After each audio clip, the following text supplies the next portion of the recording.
ദേശീയപാതയുടെ 18 സ്ട്രെച്ചുകളിൽ 2 ഭാഗം പൂർത്തിയായി. അതിൻ്റെ ഉദ്ഘാടനം ഇന്ന് ബഹുമാനപ്പെട്ട പ്രധാനമന്ത്രി ഓൺലൈനായി നിർവഹിക്കുകയായിരുന്നു. കൊച്ചിയിൽ നിന്നാണ് അത് നിർവഹിച്ചത്. ആ ചടങ്ങിൽ കേരളത്തിലെ പൊതുമരാമത്ത് മന്ത്രിയെ ക്ഷണിച്ചില്ല എന്ന് പറഞ്ഞാണ് ബഹളം. അങ്ങനെ ക്ഷണിക്കേണ്ട ആവശ്യമുണ്ടോ? വാസ്തവത്തിൽ കേന്ദ്ര ഗവൺമെൻറ് നടത്തുന്ന ആ പരിപാടിയിൽ കേരള മുഖ്യമന്ത്രി മറ്റേതാനും മന്ത്രിമാർ എല്ലാവരെയും ക്ഷണിച്ചിരുന്നു.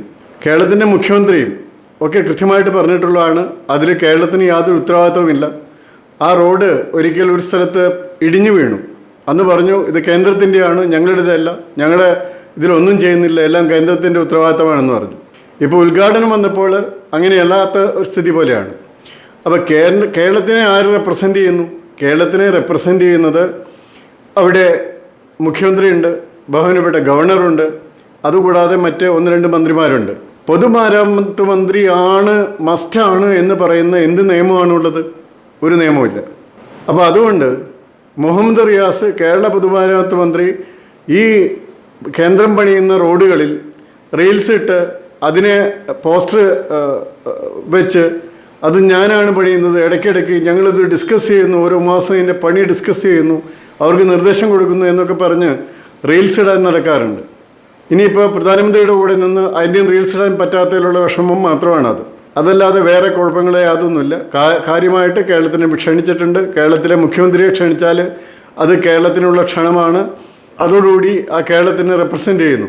അല്ലെങ്കിൽ മുഖ്യമന്ത്രി കേരളത്തിനെ റെപ്രസെൻ്റ് ചെയ്യുന്നില്ല എന്ന് പറയേണ്ടി വരും. അതാണ് ഒരു കാര്യം.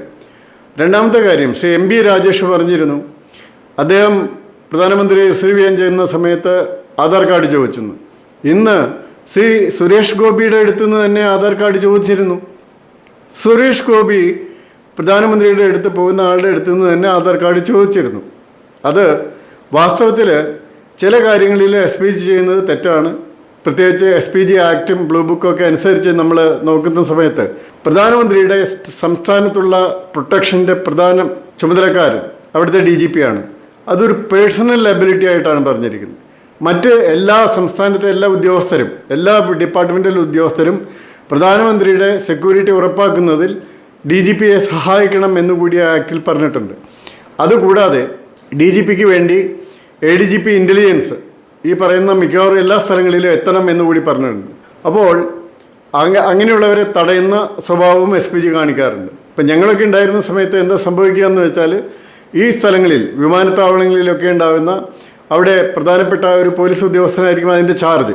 ആ ഇൻചാർജിലുള്ള ഉദ്യോഗസ്ഥൻ അവിടെ ആരെല്ലാം റിസീവ് ചെയ്യുന്നു എന്നുള്ളവരെ അവിടെ ഉണ്ടാകുന്ന SPG ഓഫീസറുമായിട്ട് പരിചയപ്പെടുത്തി കൊടുക്കും. ആ SPG ഓഫീസറാണ് അവിടെ കൊണ്ടുപോയി ആ നിരയിൽ നിർത്തുന്നതും ആ പ്രോട്ടോക്കോൾ അനുസരിച്ച് നമ്മുടെ പ്രോട്ടോക്കോൾ ഓഫീസർ വന്ന് ആ പ്രോട്ടോക്കോൾ അനുസരിച്ച് എല്ലാവരും നിർത്തുന്നതും. അപ്പോൾ അതിന് അവിടെയുള്ള SPG ഉദ്യോഗസ്ഥൻ തയ്യാറായില്ലെങ്കിൽ തീർച്ചയായിട്ടും അത് ചെയ്തത് തെറ്റ് തന്നെയാണ്. മാത്രമല്ല ആ സമയത്ത് കാർഡ് ചോദിക്കുന്നത് ശരിയല്ല എന്ന് തന്നെയാണ് എൻ്റെ അഭിപ്രായം. കാരണം അങ്ങനെ കാർഡ് ചോദിക്കേണ്ട ഒരു അവസ്ഥയിലല്ല മന്ത്രിയെ ക്ഷണിച്ചിട്ടുള്ളത്. ആ മന്ത്രിക്ക് അവിടെ വരുന്ന സമയത്ത് കേരള പോലീസ് ഉദ്യോഗസ്ഥർ അവിടെയുള്ള SPG ഉദ്യോഗസ്ഥനെ പരിചയപ്പെടുത്തും. SPG ഉദ്യോഗസ്ഥൻ നമ്മുടെ കേരളത്തിൻ്റെ പ്രോട്ടോക്കോളിൽപ്പെട്ട ഒരു ഓഫീസറും ഒക്കെ അവിടെ ഉണ്ടാകും. അവിടെ പോയി നിൽക്കാനായിട്ട് തീർച്ചയായിട്ടും ആ SPG ഉദ്യോഗസ്ഥൻ സ്ഥലമെല്ലാം കാണിച്ചു കൊടുക്കും. അങ്ങനെയാണ് അത് നടക്കുന്നത്. അപ്പോൾ അതിൽ SPG ഇപ്പോൾ കുറച്ച് കാര്യമായ വ്യതിയാനങ്ങൾ സ്വയമേ വരുത്തുന്നുണ്ട്, ആക്റ്റിൽ മാറ്റം വരുത്താതെ. അത് ശ്രദ്ധിക്കപ്പെടേണ്ട ഒരു കാര്യം തന്നെയാണ്. പ്രധാനമന്ത്രിയുടെ സെക്യൂരിറ്റി വളരെയധികം വർദ്ധിപ്പിക്കേണ്ട സമയമാണ് എന്നുകൂടി അതേസമയം തന്നെ നമ്മൾ മനസ്സിലാക്കേണ്ടിയിരിക്കുന്നു. പക്ഷേ അങ്ങനെയാണെങ്കിൽ അത്തരം കാര്യങ്ങൾക്ക് SPG ആക്റ്റിൽ വ്യത്യാസം വരുത്തണം. ഇപ്പോൾ ചുമതല മുഴുവൻ സ്റ്റേറ്റ് DGPക്കും അതിൻ്റെ പവർ മുഴുവൻ SPGക്കും എന്ന മട്ടിലേക്ക് പോകുന്നത് ശരിയല്ല എന്നാണ് അക്കാര്യത്തിൽ എനിക്ക് പറയാനുള്ളത്. അങ്ങനെയാണെങ്കിൽ SPG ആക്റ്റിൽ അത്തരം വ്യത്യാസങ്ങൾ വരുത്തേണ്ടതുണ്ട്. പക്ഷേ ഏതായാലും ആദ്യത്തെ കാര്യത്തിലേക്ക് വീണ്ടും വന്നാൽ, ശ്രീ മുഹമ്മദ് റിയാസിനെ പൊതുമരാമത്ത് മന്ത്രി എന്ന നിലയിൽ അവിടെ വിളിക്കാത്തതിന് അതിന് യാതൊരു ആവശ്യവുമില്ല. കാരണം മുഖ്യമന്ത്രിയെ വിളിച്ചിട്ടുണ്ട്, മുഖ്യമന്ത്രി സംസ്ഥാനത്തെ റെപ്രസെൻ്റ് ചെയ്യുന്നു. അതുകൊണ്ട് തന്നെ കേരളത്തെ റെപ്രസെൻ്റ് ചെയ്യാൻ വേറെ ഒരാളില്ലെങ്കിലും യാതൊരു പ്രശ്നവുമില്ല എന്നുള്ളത് തന്നെയാണ് കാര്യം. അത് ഒരു റീൽസ് എടുക്കാൻ കിട്ടിയ അവസരം നഷ്ടപ്പെട്ടു എന്നുള്ളത് കൊണ്ട് ചെയ്യുന്നതാണ്. പിന്നെ തമാശയ്ക്ക് പറയുകയാണെങ്കിൽ ഇപ്പോൾ ആധാർ കാർഡ് ചോദിക്കുമ്പോൾ നേറ്റിവിറ്റി കാർഡൊക്കെ എടുത്ത് കൊടുക്കാം എന്ന് പറയാം നമുക്ക്.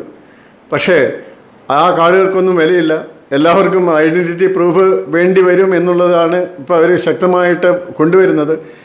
ആക്റ്റിൽ അത് പറയുന്നില്ല. ആക്റ്റിൽ ആ രീതിയിലല്ല ഉള്ളത്. അപ്പോൾ അതുകൊണ്ട് അത് ആക്റ്റിൽ കൂടി ഭേദഗതി വരുത്തണം. പ്രധാനമന്ത്രിയുടെ സെക്യൂരിറ്റി വളരെ പ്രധാനമാണ്. പ്രത്യേകിച്ച് മാറി വന്നിരിക്കുന്ന സാഹചര്യങ്ങളിൽ ലോകത്ത് ഏറ്റവും കൂടുതൽ ത്രെട്ടുള്ള പ്രധാനമന്ത്രിയാണ്. അപ്പോൾ അതുകൊണ്ട് പ്രധാനമന്ത്രിയുടെ സെക്യൂരിറ്റിക്ക് മറ്റേതിനേക്കാളും ശ്രദ്ധ കൊടുക്കേണ്ട കാര്യമുണ്ട്. അങ്ങനെ വരുമ്പോൾ തീർച്ചയായിട്ടും ബാക്കി എല്ലാവരും അതനുസരിച്ച് കോപ്പറേറ്റ് ചെയ്യണം സെക്യൂരിറ്റി. പക്ഷേ SPG ഈ എന്താണ് പറയേണ്ടത്, കോമൺ സെൻസ് അനുസരിച്ച് അതിലുള്ള നിയമങ്ങളനുസരിച്ച് പെരുമാറുകയും വേണം. ഇതാണ് എനിക്ക് പറയാനുള്ളത്.